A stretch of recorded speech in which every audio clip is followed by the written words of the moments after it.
Travis. 네, 반갑습니다. 세상 모든 직업을 체험하는 잡스입니다. 제가 반려견 훈련사와 유치원을 체험을 해봤는데 그거에 대한 오늘 리뷰를 좀 해보려고 합니다. 일단 들었던 생각을 좀 말씀드릴게요. 제가 그 반려견 센터에 가서 이제 강아지들이 막 이렇게 저한테 몰려들었었잖아요. 그때 딱 들었던 생각이, 와, 강아지 키워야 되나? 진짜 이 생각을 잠깐 들었어요. 그랬는데 이제 반려견 그 체험이 끝나고 집에 돌아오는 길에 정신이 확 들더라고요. 말도 너무 잘 듣고 너무 이쁘고 너무 귀엽고 해가지고 진짜 잠깐 그런 생각을 했었는데요. 근데 정말 이 일이 쉽지 않구나라는 걸 느끼게 됐습니다.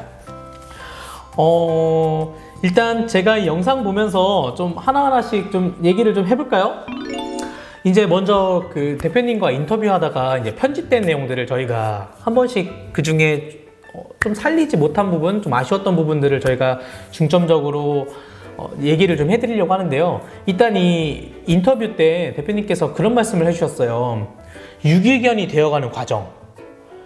그러니까 이게 무슨 말이냐면 대표님께서 그 빨간 날, 그러니까 명절날 쉬는 기간이 많잖아요. 그때 견주님들이 강아지를 이런 센터에다 맡겨놓고 찾아가는 기간이 하루 이틀 늦어진대요. 그러면서 자연스럽게 그 강아지가 유기되는 과정을 말씀해 주셨거든요. 그러니까 그런 부분들을 말씀해 주시면서 굉장히 안타까워하시고 마음 아파하셨어요. 그래서 혹시라도 지금 반려견을 키우시는데 좀 그런 일들이 없으면 좋겠다 이렇게 말씀해 주셨거든요. 여러분들은 그러지 않으실 거라 믿습니다. 이제 그런 얘기들을 해주시면서 제가 또 체험편 때 이 방위훈련을 잠깐 했었잖아요. 이 부분 때 제가 이제 이거 물리면서 제 대표님께 말씀을 드렸어요.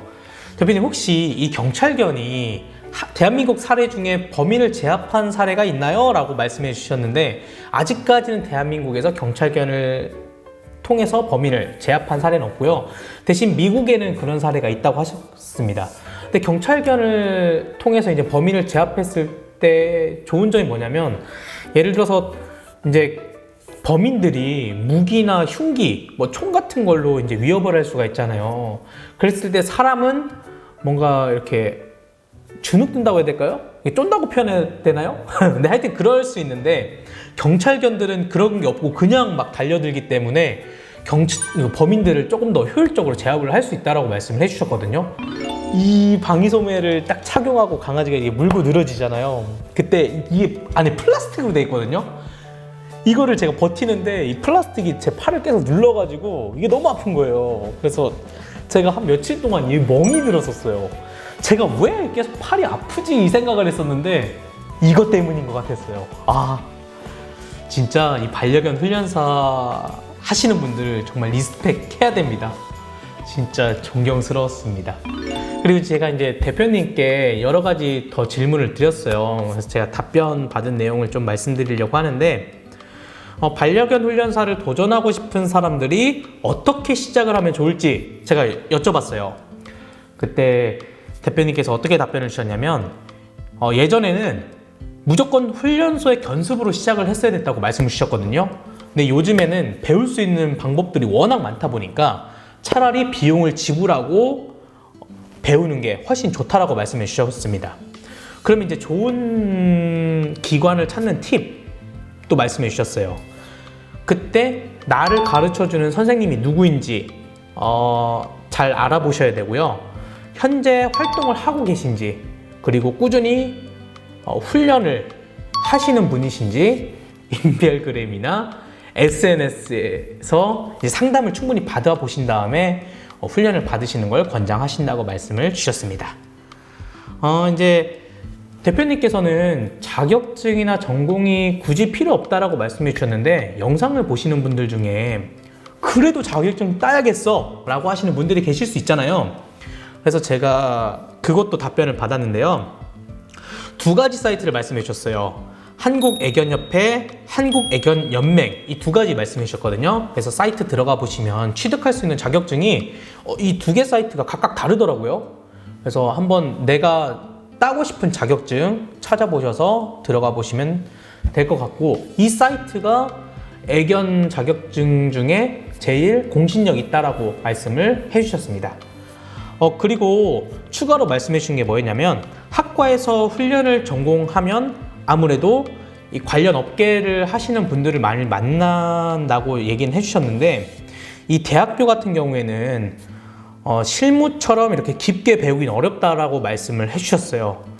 그래서 훈련에만 국한된 게 아니라 미용, 간호, 반려견에 관련된 다양한 지식, 기술들을 경험해 보는 게 좋다라고 말씀해 주셨습니다. 이 전망에 대해서 제가 잠깐 여쭤본 적이 있었어요. 그랬을 때 꾸준히 공부하는 센터가 살아남는다라고 말씀해 주셨거든요.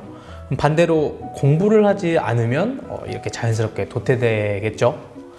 그리고 진짜 대박이었던 게 뭐였냐면 1년 365일 하루도 쉬지 않으신대요. 그 명절날 때는 어떻게 하세요 했더니 그때가 진짜 대목이래요. 그때 쉬면 안 된다고 하셨거든요. 그래서 반려견 센터를 준비하시는 분들이 계시다면 1년 365일 쉬지 않으실 각오와 꾸준히 공부를 하셔야 된다는 점을 말씀드리고 싶었습니다. 이 반려견을 꿈꾸는 분들에게 이제 추가적으로 조금 더 설명을 해드리자면, 자기 표현이 명확한 사람들이 유리하다고 하셨어요. 또 말이 통하지 않는 동물들이랑 이제 교류를 해야 되는 직업이다 보니까 이 물리적인 시간이 필수로 들어간다라고 말씀을 해주셨거든요. 그래서 굉장히 외롭고 자기 자신과의 싸움이 필요한 직업이다라고 말씀해 주셨어요. 그래서 그런 것들을 감수를 해야 된다라고 말씀을 해주셨어요. 그래서 반려견 훈련사가 진짜 되고 싶으면 이진희 대표님께 DM을 해보시는 게 더 빠를 것 같습니다. 실제로 DM을 해도 된다라고 말씀해 주셨거든요. 그래서 DM을 보내주시는 게 나을 것 같아요. 그리고 마지막으로 강아지들이 좋아하는 행동과 불안해하는 행동에 대해서 설명해 드리려고 하는데, 반려견들은 일관된 행동을 좋아한다라고 말씀을 해주셨어요. 그래서 강아지들이 이 주인이 딱 봤을 때 뭘 좋아하고 뭘 싫어하는지만 파악이 되면 이 반려견들은 싫어하는 행동만 안 하면 되니까 거기서 편안함을 느낀다고 하더라고요. 그리고 그게 지속되면 이제 반려견들이 견주들에게 신뢰를 느낀다라고 이렇게 말씀을 주셨어요.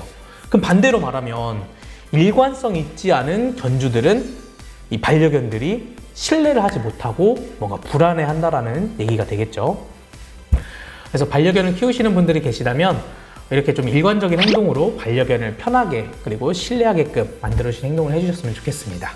그리고 마지막 이제 진짜 정리를 하려고 하는데, 저희 반려견 영상이 진짜 여러분들께서 많이 봐주셔가지고 조회수가 1000회가 넘었습니다. 저희 영상 보시면 그 1000회 딱지도 붙어 있거든요. 훈련사가 되고 싶으신 분들 또는 반려견을 키우고 계시는 분들 또는 센터를 창업하시려는 분들께서 이 영상을 보시고 진짜 도움이 많이 되셨으면 좋겠습니다. 추가로 여러분들께서 다른 직업들, 이런 직업들 체험해 주세요 라고 할 수 있잖아요. 댓글에 달아주시면 제가 열심히 섭외해서 여러분들께서 원하시는 직업 제가 리뷰하고 체험해 보도록 하겠습니다. 그럼 오늘 영상 여기서 마무리하도록 하겠습니다. 그럼 이만 안녕 갈게요.